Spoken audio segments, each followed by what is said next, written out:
Good evening. You're watching In Your Interest. I'm Shweta Kothari. In 2024, the IT sector has been hit hard by layoffs, with over 130,000 employees or 130,000 employees losing their jobs due to a global tech slowdown, due to rising automation as well as cost-cutting measures by companies like Meta, Amazon and Google. Now, top 6 information technology companies in India as well reported job cuts in financial year 23-24 due to economic activity slowdown as well as restructuring efforts and decreased commercial spending and discretionary spending. Now, even as the IT sector grapples with mass layoffs, sectors like manufacturing, agriculture, services are also facing a scarcity of jobs, deepening the unemployment crisis in India. With unemployment still a major issue in India, the country's unemployment rate remains high, with millions of people struggling to find suitable jobs. Now, according to the periodic labour force data, the unemployment rate in India for persons of age 15 years and above and living in urban areas was recorded at 6.6% in financial year 23-24. The concerns around wage gap and lack of quality employment opportunities outside of tech industry are also high. Now, this reflects a broader need for reforms and job creation strategies across different sectors. But while the layoffs still on, what is the future of young employees looking like? Let's discuss that. Joining us on the show is Sudip Bandyopadhyay. He's the Group Chairman, Inditrade Capital. Also with us is Prabir Jha, HR strategist, founder and CEO of Prabir Jha People Advisory. I want to come to you first, Sudip. We were looking at the data coming in by the way of IT sector layoff globally. At about 130,000, the number is relatively high. What does it really tell you about what's happening in IT sector? Well, I think, we are talking about last fiscal, particularly. There was a fear of a slowdown in US and, people were talking about recession. As we know, IT sector derives a significant part of its business and income from US markets. And with a looming slowdown or a recession in US, every IT company was trying to, tighten their belts. A lot of Indian IT companies did lose orders. Projects were cancelled, projects were postponed. So obviously, the bench strength became unmanageable and a lot of people were let go. A lot of recruitments which had happened, offer letters were issued, but they were not, asked to join. So all kind of things happened during the last fiscal. Fortunately, things have started improving in the current fiscal, which is 24-25. Also, we must remember that fears of US recession has receded significantly. US has started cutting interest rates, which clearly shows the confidence of the US regular Fed. There is a bit of a slowdown as far as labor is concerned, but pretty much expectation is of a soft landing in US, which to my mind strengthens the case for technology companies to gain more and more orders. I don't think or I don't envisage further postponement of large orders or cancellation of large orders. So I won't be surprised by if by end of this fiscal, we see a rejuvenated IT hiring, coming back as far as India is concerned. All right. Sudeep, the data that has come in by the way of 130,000 is for calendar year so far this year.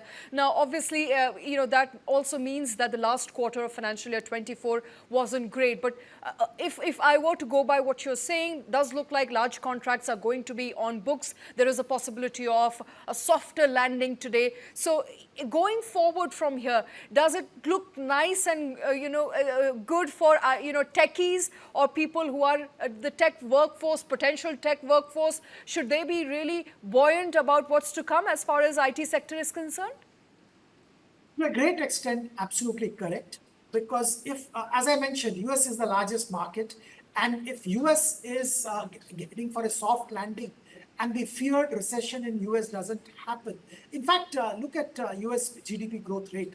In spite of everything, they're growing between 2 to 3%.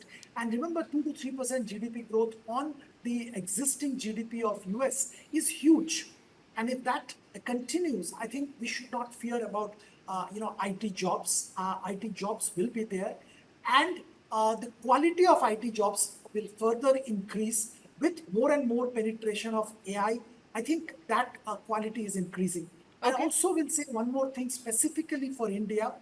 The GCCs, Global Capability Centers, there are significant number of GCCs which have already been set up, and more GCCs are being set up. They not only have a component of technology, they have components of multiple other areas, whether it's legal, whether it's financial, whether it's clinical research, pharmaceutical, pharma intermediaries. So there are multiple avenues of job creation on the back of global outsourcing needs, which is happening in India and will gather momentum further going forward. All right. Now, you left it on a very interesting note. Prabir, let me get you into this conversation now. We were talking about automation, we were talking about AI, and you and I have had this conversation last year. Now, a year and a half later, since AI became all the more relevant in our daily lives, we know now of people losing job to automation. Now, it's not just IT sector, other sectors have also been profoundly impacted. What are these roles that are likely to diminish or disappear, in your view, when it comes to automation and AI replacing people? Very clearly, the trend continues to unfold, and they are in many ways reimagining the workforce, the skill sets, and rebalancing the workforce in a manner of speaking. Very clearly, what I see change would be the big hit will be in the middle management. I think middle management roles will be under scrutiny because is it actually value additive, and is it actually creating something? Can the spans of control actually become wider than what they are? And I think therefore the flattening of the bulge, as we would call it, is in my view going to be one of the big issues to worry about or possibly move forward. At the bottom of the pyramid, very clearly, it will be about jobs which are very routine, very transactional. That's really going to kind of be ebbing. I don't see the number of jobs expanding there because AI and a lot of digital focus is going to take redundancies and eliminate routine jobs. And I think that is going to materially change a lot of the Indian context of work. So it's a very interesting paradigm that while, if you look at the Western migration of jobs into the GCCs into India is piggybacking on making sure there is both labor arbitrage, cost arbitrage, but also some kind of skills which is available here. But in the Indian market itself, I may not happen in the next 6 months or 8 months, but the trend is going to be secular. And I personally think that there will be a pairing of the numbers in companies, and routine jobs and middle management roles will be the ones which will be up for very severe questioning. We are, of course, discussing mass layoffs in IT sector, which has been hit hard over the last year. In fact, this calendar year itself registering about 130,000 job losses from the start of this year up until August of 2024. Now, some of this is due to global tech slowdown, rising automation, as well as cost-cutting measures by major companies. In fact, across 400 companies that were surveyed, 130,000 jobs have been hit hard. Now, we are, of course, discussing to what extent automation in IT is likely to dissipate jobs. I want to come back to you, Sudip Bandyopadhyay. We were discussing as to how bottom of the pyramid people, basic rudimentary jobs like data entry is likely to be impacted. There are, of course, other jobs about software testing, coding, which have dwindled in the past year. So IT sector overall, potential techies would also need to somehow get better skills, be more employable if they continue, looking for a future in tech and IT going forward. That's absolutely right. Well, I don't know whether that will happen in this fiscal or next fiscal, but if you are asking about a trend, that is absolutely correct. Our techies need to be more skilled. Their skills needs to be upgraded. Gradually, more and more better quality jobs are getting outsourced to India.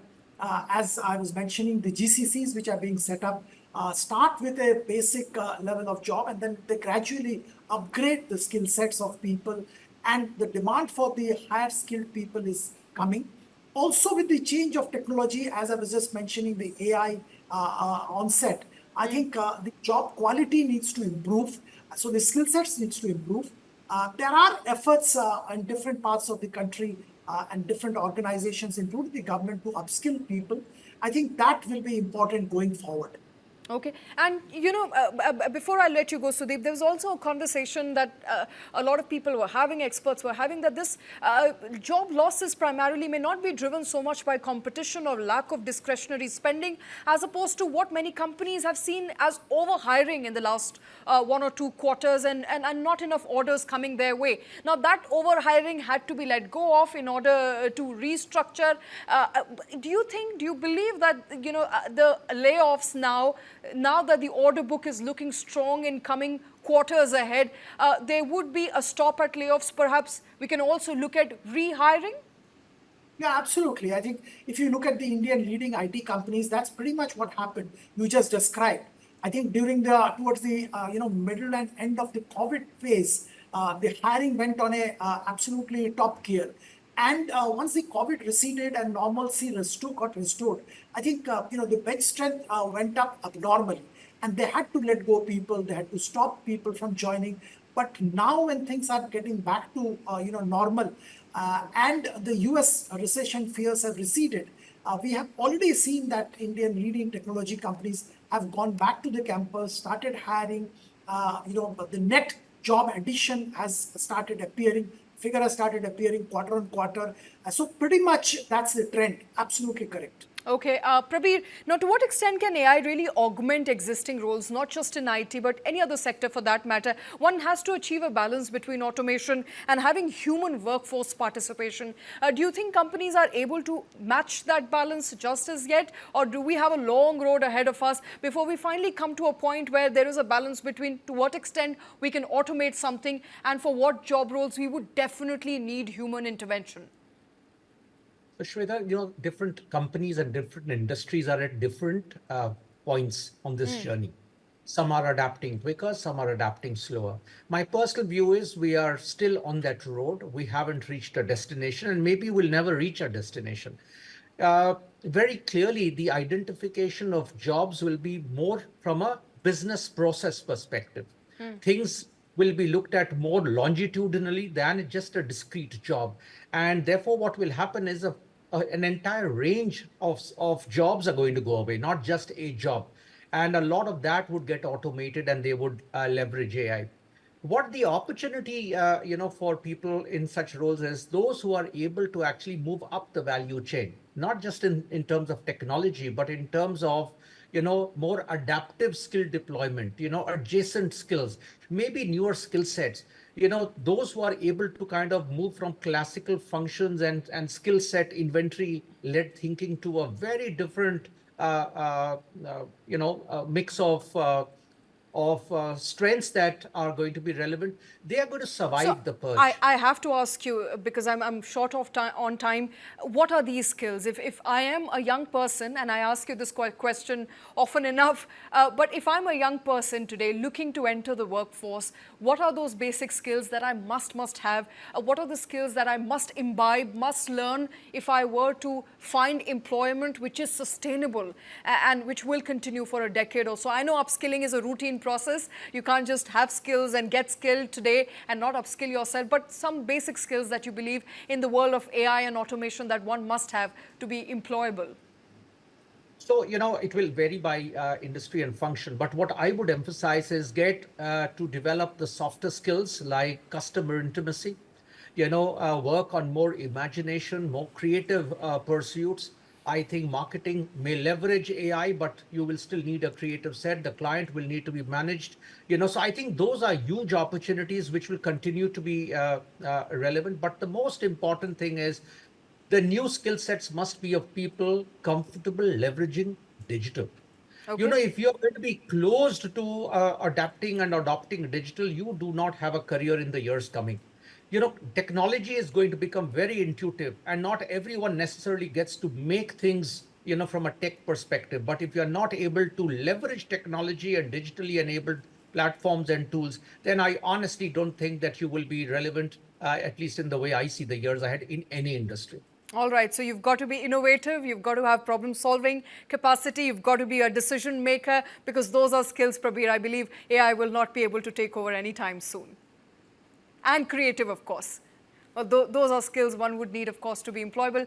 Prabir Jha, Sudip Bandyopadhyay, gentlemen, thank you very much for taking time out. Thank you for joining us here on News9 Live. We are, of course, discussing the big problem around joblessness, and we're also talking about how automation and AI can potentially lead to job losses, not just in IT sector. We're seeing a replication here in startups, in media, and in many more technology sectors going forward. This will have an incremental effect, and experts are of the belief that one must equip themselves with basic rudimentary skills in order to remain employable in years to come. But with that, we've run out of time on this show. Thank you very much for watching.